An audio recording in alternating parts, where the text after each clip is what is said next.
আসসালামু আলাইকুম বিনিয়োগকারী ভাইরা, সবাই কেমন আছেন? আপনাদের কাছে এখন নিউজ নিয়ে আসলাম, খবরে গেলাম। আমরা দেখলাম অন্তর্বর্তীকালীন সরকারের বাংলাদেশ ব্যাংকের গভর্নর বিদায়। এখন আমরা দেখতে পাচ্ছি বহু মানুষের অশান্তি শুরু হয়ে গেছে, মানে দৌড়াদৌড়ি ফাড়াফাড়ি শুরু হয়ে গেছে। ভাল লাগতেছে না,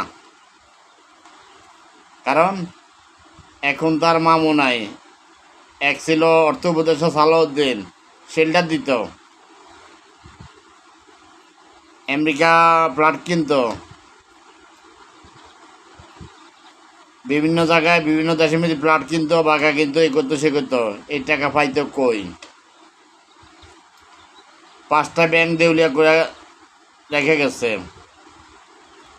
শেয়ার বাজার ইন্ডেক্স 6000 থেকে 4000 প্লাস করা হয়েছিল।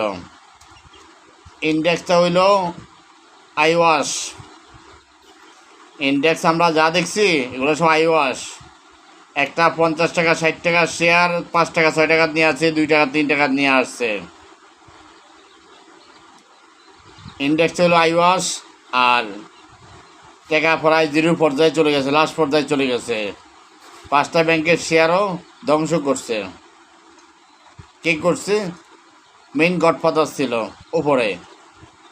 কারণ আমরা বিনিয়োগকারী ইউনূস সাহেবের কাছে আমরা বিচার দেওয়া হয়েছে, সে বিচারও ইউনূস সাহেব বোবা, কথা বলতে পারেনি।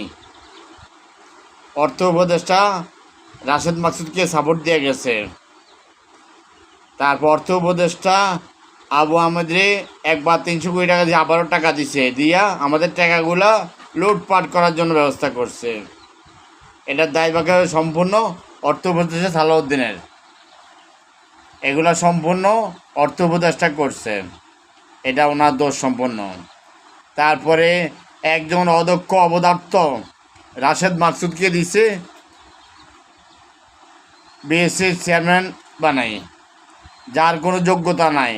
একটা ব্যাংকে মেয়েদের চাকরি করে সে এটার যোগ্যতা রাখতে পারেনি। 264 কোটি টাকা এনআইবিসি ব্যাংকের থেকে লুটপাট করা, তারে দিয়ে দিছে। তার মামলা করা, সেখান থেকে মামলা ইস্যুট কইরা শেয়ার বাজারে এখান দিয়ে দিল দায়িত্ব লুটপাট করার জন্য। আবারও কি করছে? কিছু জানে না, আবারও কিছু জানে না। এগুলো না